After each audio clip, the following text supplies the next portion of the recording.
as ports.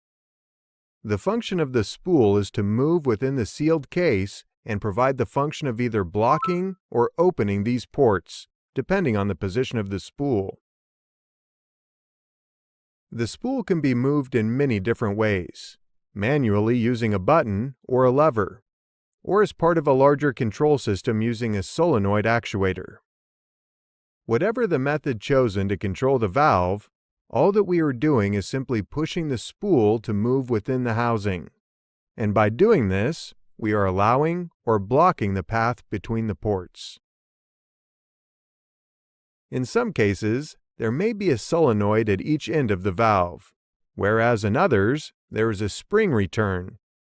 So when the solenoid is no longer pushing the actuator, the spring will return the spool to its normal or rest position. Imagine the example of extending a pneumatic cylinder using a spool valve. The pneumatic air supply is connected to the inlet port 1. Port 2 is connected to the pneumatic cylinder extend connection. Port 3 is unconnected, as it is the exhaust port.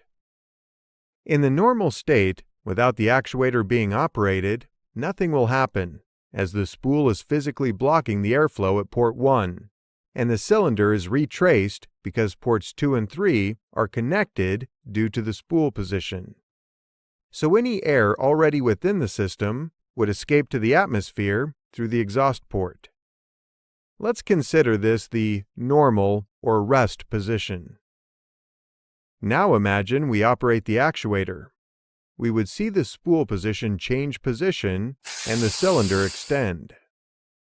This is because the spool has moved position, unblocking port 1 and simultaneously blocking port 3, resulting in allowing airflow from port 1 to port 2 while blocking the exhaust.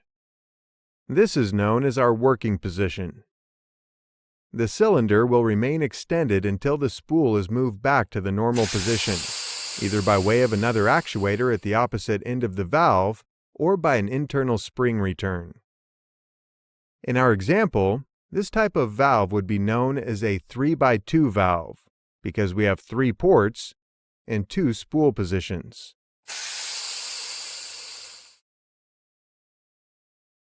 Spool valves come in a wide variety of different types and configurations, some having more ports and able to control multiple items of equipment at once. Imagine how a 4x2 or even a 5x3 spool valve might be used. It is also entirely possible to have a standard outer casing with the ports in the same configuration and fit a spool inside of this, which have different profiles. The blocking parts of the spool are known as the lands, which are raised above the spool core. If these are made different in configurations, they can change the way the port pathways interconnect. In this video, we have learned that spool valves are a common way of controlling hydraulic or pneumatic components by allowing, restricting, or blocking the flow of the energy source by way of a simple spool mounted within an outer casing. We have learned that energy sources and components are connected to the spool valve using ports, which are the chambers drilled through the outer casing of the valve. A spool valve can be operated in a number of ways.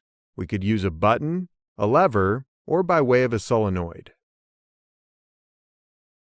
Spool valves are usually referred to by the nomenclature 3x2 or 5x3, etc., where the first number relates to the number of ports and the second to the number of different spool positions. We hope you enjoyed this short introduction to spool valves.